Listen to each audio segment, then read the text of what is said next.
আসসালামু আলাইকুম।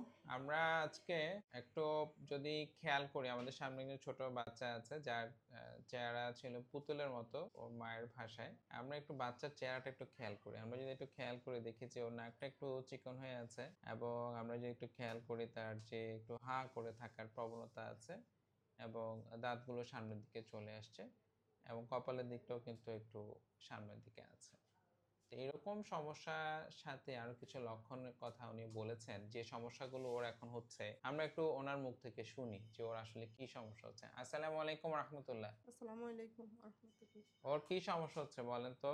এখন ওর মানে অমনোযোগীটা বেশি যখন। পড়াশোনায় কি ওর হ্যাঁ, মনোযোগ কমে হ্যাঁ, গিয়েছে? অনেক কমে গেছে, এরপরে এই মনে থাকে না তার। ওর আর যখন যখন একা থাকে পড়াশোনা নিজে করে নিজে কথা বলে, যখন একা থাকে নিজে নিজে কথা বলে। ওর রোল নাম্বার কি আগাচ্ছে না পিছায় যাচ্ছে? ফিচাচ্ছে, অনেক ফিচাই গেছে। পিছায় যাচ্ছে। হ্যাঁ, আগে অনেক ভালো ছিল। আরো অনেক ভালো ছিল আগে, এখন অনেক ফিচাই গেছে। তাহলে আমরা খেয়াল করলাম তার মনোযোগ কমে যাচ্ছে, স্মৃতিশক্তি কমে যাচ্ছে, তার রোল নাম্বার পিছায় যাচ্ছে। আর কি কি সমস্যা হচ্ছে ওর?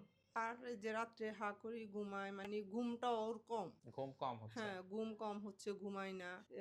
তারপরে খাওয়া দাওয়া এত বেশি খায় না, খাওয়া দাওয়ারও অরুচি, এগুলাও খায় না।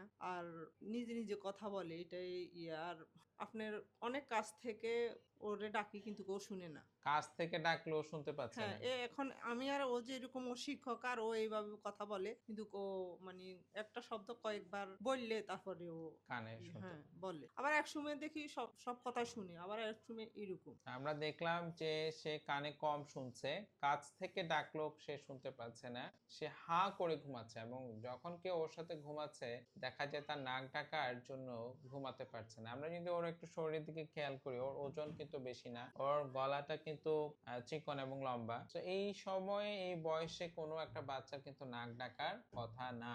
এবং আমরা ওর বেশ কিছু পরীক্ষা নিরীক্ষা করেছি, ওর নাকটা আমরা দেখেছি।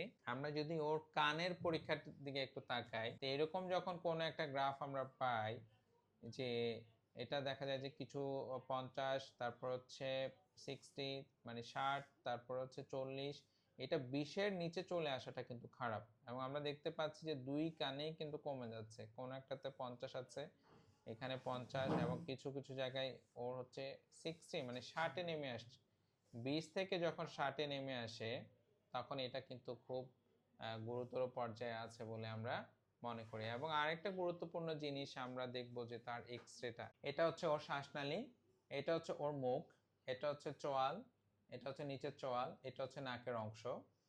এবং আমরা যদি নাকের পিছনের দিকে যাই, এই যে সাদা যে জিনিসটা, যেটা হচ্ছে এই শ্বাসনালীটা পুরোটাকে বন্ধ করে দিয়েছে, এটার নাম হচ্ছে অ্যাডেনয়েড। এবং আমরা যদি একটু খেয়াল করি, এইখান থেকে শুরু করে এই পর্যন্ত এটা পুরোটা রাস্তা কিন্তু বন্ধ করে দিয়েছে, মানে 100% ব্লক। এবং এটা মেডিকেলের ভাষায় হচ্ছে গ্রেড 4 অ্যাডেনয়েড, মানে শেষ পর্যায়ে আছে। ওর নাকের পিছনের যে জায়গাটা, এখানে তার 1 সেন্টিমিটার 1 মিলিমিটার জায়গা ফাঁকা নাই, যেখান দিয়ে সে শ্বাস নিবে, যেটা দিয়ে সে বাতাস নিবে, সে বুক ভরে শ্বাস নিবে, সে রাতের বেলা নাক দিয়ে শ্বাস নিয়ে ঘুমাবে, এই সুযোগ কিন্তু তার নেই। এবং এই ফলশ্রুতিতে কিন্তু তার অন্যান্য সমস্যাগুলো হচ্ছে। আমরা শ্বাস নেই অক্সিজেন নেওয়ার জন্য, সে অক্সিজেন সে পাচ্ছে না ঠিক মতো, তার ব্রেইনের ডেভেলপমেন্ট হচ্ছে না ঠিক মতো, তার স্মৃতিশক্তি কমে যাচ্ছে। এবং এই যে তার চেহারার বিকৃতি, সেটার জন্য কিন্তু এই সমস্যাটা দায়ী। আমরা একটু সচেতন হই। ওনারা আমাদের কাছে আসছেন যে অনেকদিন ধরে ওনারা এই সমস্যায় ভুগছেন, এখন কি করবেন।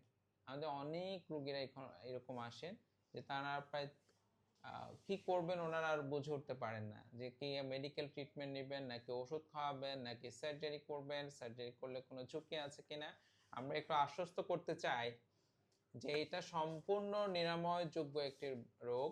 এটা সার্জারি করলে সম্পূর্ণভাবে ইনশাআল্লাহ ভালো হওয়ার সম্ভাবনা অনেক অনেক বেশি। এবং এটা চিকিৎসা করলে কিন্তু তার শ্রবণ শক্তি ফিরে আসার সম্ভাবনা কিন্তু অনেক অনেক বেশি। আমরা একটু সচেতন হই। আমরা একটু যদি এরকম লক্ষণ দেখা দেয়, আমরা চেষ্টা করি একটু চিকিৎসকের পরামর্শ নেওয়ার জন্য এবং সঠিক চিকিৎসাটা নেওয়ার জন্য। অনেক অনেক ধন্যবাদ। আসসালামু আলাইকুম রহমতুল্লাহ।